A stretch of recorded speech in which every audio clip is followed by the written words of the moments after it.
the art of Tang Soo Do. So I'll give you a brief history about this martial art. In 1930s, this is Grandmaster Huang Qi. At the time, it was a little bit, it was pretty chaotic because at the time, he was from, if I'm correct, from the northern part of Pyongyang, and he needed to, thank you, he needed to not so much run away, but kind of venture up to Manchuria, and that is where he met, if you're familiar with karate, Master Funakoshi, who is Shotokan. He met with him, and he consolidated his martial art into Tang Soo Do Mokdukwa, which is the School of Virtue, as translated. About in that time, he started unifying other martial arts in the area, and when it gets closer to the 1960s, he taught, this is my current grandmaster, he is Jeichu Shin, and he is noted for his founding the World Tang Soo Do Association. It was over in New Jersey in 1968. From there, he built up the foundation, and other countries were adopting Tang Soo Do. And at the far corner, we have Master Kang Uk Lee. He is known for bringing the first foundation over to Europe in the UK in 1974.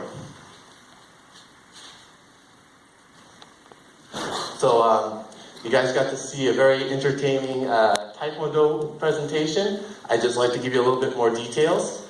So for Tang Soo Do, it is more attributed to northern Chinese kickboxing and a little bit of Shotokan influence. It does have roots from Taekyung, which is the beginning of martial arts starting in the Joseon dynasty.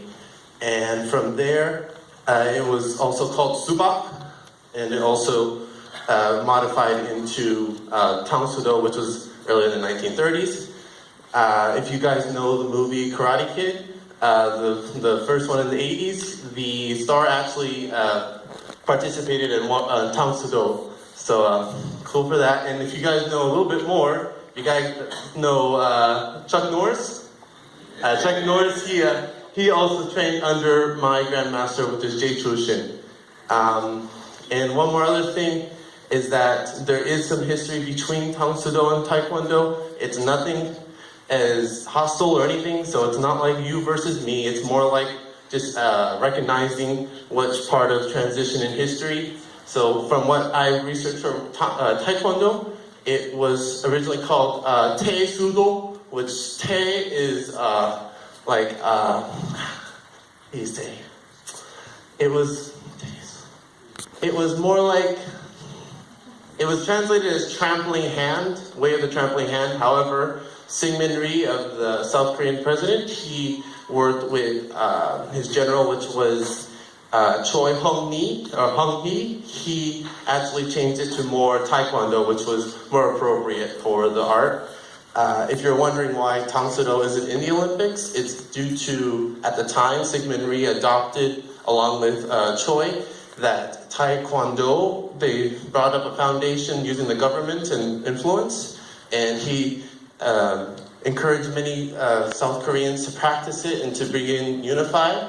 And that is why at the, I believe in 1970, let's say in late 70s, early 80s, that's when they put in the submission for being in the Olympics.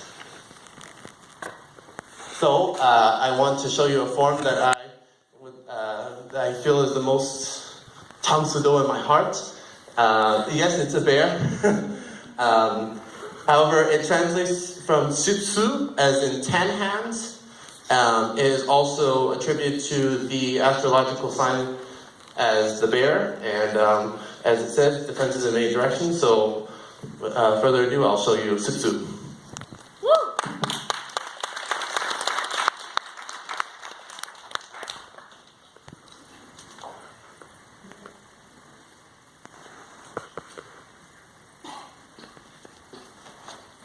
Sutsu!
All right, next slide, please.